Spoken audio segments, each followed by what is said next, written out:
2050 விவசாயிகளின் நிலை என்ன? இந்த மாதிரியான புத்தகங்கள்லாம் இருக்கா? இதையெல்லாம் நம்ம வாசிப்போமா அப்படின்னா யாருமே வாசிக்கிறது கிடையாது. விவசாயம் செய்யக்கூடிய என்னோட அப்பா விவசாயி, என்னுடைய அம்மா விவசாயி, அப்படி விவசாயம் செய்யக்கூடிய இளைஞர்கள் கூட புத்தகங்களை தேடி யாரும் போறதே கிடையாது. உலகத்துல என்ன நடந்துகிட்டு இருக்கு, எதை நோக்கி விவசாயம் போய்கொண்டிருக்கிறது அப்படின்றதெல்லாம் உற்று நோக்குறது இல்லை இப்ப இருக்கக்கூடிய இளைஞர்கள்.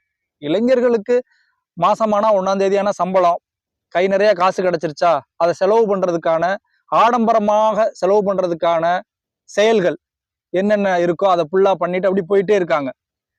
ஒரு ஒரு 2% இளைஞர்கள் மட்டும்தான் புத்தகங்களை நோக்கி, இந்த உலகங்கள் எதை நோக்கி நகர்ந்து கொண்டிருக்கிறது, நமது வாழ்வியல் எவ்வாறு நகர்ந்து கொண்டிருக்கிறதுன்றதை உற்று நோக்கிறதே ஒரு 2% இளைஞர்கள் மட்டும்தான் இந்தியாவுல. அப்ப விவசாயிகள் கண்டிப்பாக இந்த காணொளியை பார்க்க வேண்டும், இப்போது இருக்கக்கூடிய விவசாயிகள். ஏன்னா நீங்க 2050 விவசாயம் இந்தியாவுல எப்படி இருக்கும் அப்படின்னா மிகப்பெரிய அளவுல இருக்கும். ஒரு 1000 ஏக்கர் 2000 ஏக்கர்ல தான் விவசாயமே நடக்கும். அப்ப இப்ப இந்த குட்டி குட்டி வயலா இருக்கு அவங்களோட நிலைமையெல்லாம்.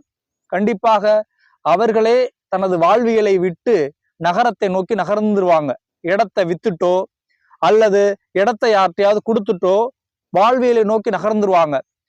அது நீங்க எதை வச்சு சொல்றீங்க? இப்ப அந்த கட்டமைப்பு நடந்துகிட்டு இருக்கான்னா நடந்துட்டு இருக்கு.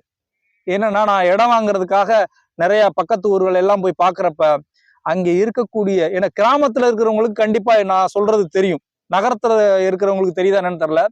சுத்தி இருக்கக்கூடிய தரிசு நிலங்களை எல்லாம் ஏதோ ஒரு கம்பெனி, நான் போய் கேக்குறேன், இந்த நிலத்தை ஒரு சேட்டுட்ட வித்துட்டேன், அவர் யாரு, எங்க இருக்காரு, பக்கத்து ஊரா தெரியாது, ஏதோ ஒரு சேட்டுட்ட வித்துட்டாங்களாம். பக்கத்து நிலத்தை கேட்கிறேன், அவரும் அதே சேட்டுட்ட, பக்கத்து நிலம் அதே. சுத்தி ஒரு 50 ஏக்கர் 60 ஏக்கர் 100 ஏக்கர்னு வாங்கி போட்டுட்டு அவர் எங்கேயோ போயிட்டாப்ல. அந்த சேட்டு எங்க இருக்காரு என்ன பண்றான்னு யாருக்குமே தெரியல. இடத்த வாங்கினதோட சரி, அது பாட்டுல கருவல் ஆன ஆள் இல்ல. எதுக்காக வாங்கினாங்க, ஏன் வாங்கினாங்க அப்படின்ற ஒரு கேள்விக்குறி அங்க யாருக்குமே தெரியல.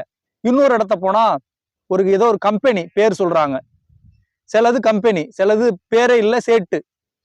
அந்த கம்பெனியோட பேரை சொல்லி இந்த கம்பெனி வாங்கிருச்சு.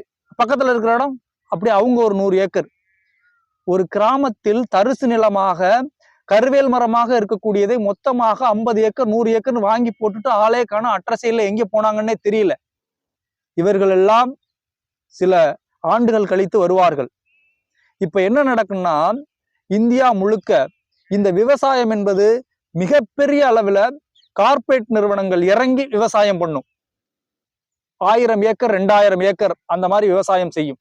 எல்லா நிலங்களையும் விட்டு இந்த சின்ன சின்னதா குட்டி குட்டி வயலா வச்சிருக்கோம் இல்லையா கிராமங்கள்ல, அவங்க எல்லாம் விவசாயம் பண்ண முடியாது நம்மளால.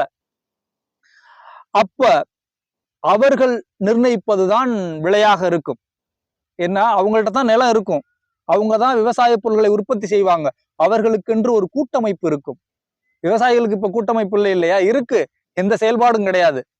ஆனா அவர்கள் நெல்லை விளைய வச்சு ஒரு மூட்டை அரிசியை 10,000 ரூபாய்க்கு விற்பாங்க 2050.